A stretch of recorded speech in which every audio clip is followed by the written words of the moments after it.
మీ car కి best ceramic coating premier care అపెక్సర్ car detailing studio for contact.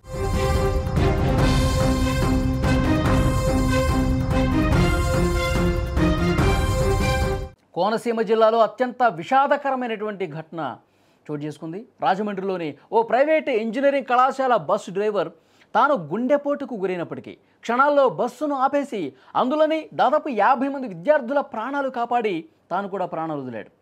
Alamuru మండలం మడికి గ్రామానికి చెందిన దెందుకూరి నారాయణరాజు రాజమండ్రిలోని గైట్ ఇంజనీరింగ్ కళాశాల బస్సు డ్రైవర్గా పనిచేస్తూ ఉన్నాడు.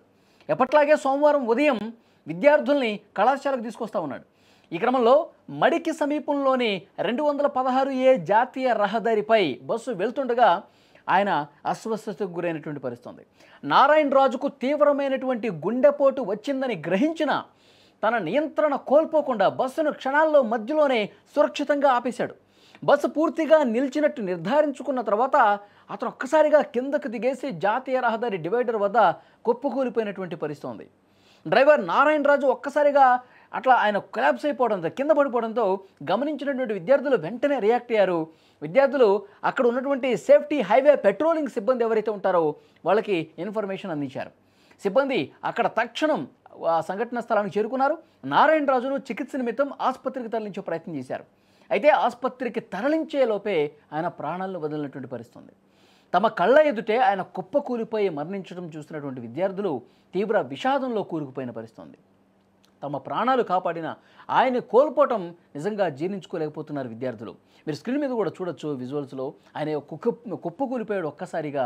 ఆయన బస్సు సేఫ్గా రోడ్డు మీద ఆపేసి తను గుండెపోటుకు గురవుతున్నటువంటి ఆ విషయాన్ని అతనికి అర్థమైపోయింది. ఎందుకంటే ఆ సమయంలో కనుక అతను పట్టు కోల్పోతే వెహికల్ మీద ఆ వెహికల్ మొత్తం ఆ రోడ్డుకి దూసుకుంటూ వెళ్ళిపోయేది. ఆయన కంట్రోల్ ఒక్కసారి తప్పిపోతే మొత్తం అటు పొలాల్లోకి వెళ్ళిపోవటము, లేకపోతే కిందకి వెళ్ళిపోవటము, లేకపోతే ఏదైనా వెహికల్ని కొట్టేయడం ఇలా జరుగుతుంది. కానీ అతను అంత పెయిన్ ఉన్నప్పటికీ కూడా, గుండెపోటు గురైనప్పుడు కూడా ఆయన దాన్ని పంటి బిగువున భరించి సేఫ్గా ఆ వెహికల్ని ఆ బస్సును కూడా ఆపేసి, ఎందుకంటే 50 మంది విద్యార్థులు ఉన్నారు, అందులో వాళ్ళ ప్రాణాలకు తన ప్రాణం అడ్డేసి వాళ్ళని కాపాడిన పరిస్థితుంది. సేఫ్గా పక్కకి బండి ఆపేసి వెంటనే దిగి ఆయన సాయం కోసం చూస్తున్నటువంటి క్రమంలో ఒక్కసారిగా నేల కొరిగిపోయాడు. వెంటనే బస్సులో ఉన్న విద్యార్థులు దీన్ని గమనించి పోలీసులకు ఇన్ఫర్మేషన్ ఇచ్చారు. అక్కడ ఉన్నటువంటి సేఫ్టీ సిబ్బందికి ఇన్ఫర్మేషన్ ఇచ్చారు.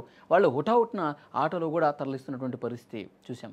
కానీ ఆయన ఆసుపత్రికి తరలించేలోపే ప్రాణాలు వదలటం అనేది చాలా బాధాకరమైనటువంటి విషయం. విద్యార్థులందరూ కూడా చాలా బాధలో మునిగిపోయారు. ఎందుకంటే తమను సేఫ్గా తీసుకెళ్ళేటువంటి డ్రైవర్, ఎప్పటి నుంచో తమకు చాలా బాగా మాట్లాడేటువంటి ఆ డ్రైవర్, చాలా గొప్పగా పనిచేసేటువంటి ఆ డ్రైవర్ తమ ప్రాణాలు కాపాడటం కోసం ఆయన ఈ రోడ్డు మీద కూడా చాలా ఆయన ఇబ్బంది గురవుతున్నప్పటికి కూడా తమ ప్రాణాలు కాపాడటం కోసం ఆయన చూపించినటువంటి చొరవను గుర్తు చేసుకుంటూ కన్నీళ్లు పెట్టుకుంటున్న పరిస్థితి. ఆయన వెంటనే ఆసుపత్రికి తరలిస్తున్నటువంటి దృశ్యాలు కూడా మీరు స్క్రీన్ మీద చూస్తున్నారు. నారాయణరాజు మృతి పట్ల కళాశాల యాజమాన్యం, స్థానిక ఎమ్మెల్యేలు, ప్రజాప్రతినిధులు సంతాపం వ్యక్తం చేశారు. ఆయన త్యాగాన్ని గుర్తించే ప్రభుత్వం ఆయన కుటుంబాన్ని ఆదుకోవాలని కోరుతా ఉన్నారు. డ్రైవర్ నారాయణరాజు గుండెపోటుతో బాధపడుతూ కూడా తాను చనిపోతున్నానని చెప్పి తెలిసినా సరే బస్సును ఆపకపోతే జాతీయ రహదారి మీద పెద్ద ప్రమాదం జరిగి 50 మంది విద్యార్థులు కూడా గాయపడేవాళ్ళు. కానీ ఆయన కొంచెం ధైర్యం ప్రదర్శించి 50 మందిని కాపాడారని కూడా అక్కడున్న స్థానికులు చెప్తున్నటువంటి పరిస్థితి.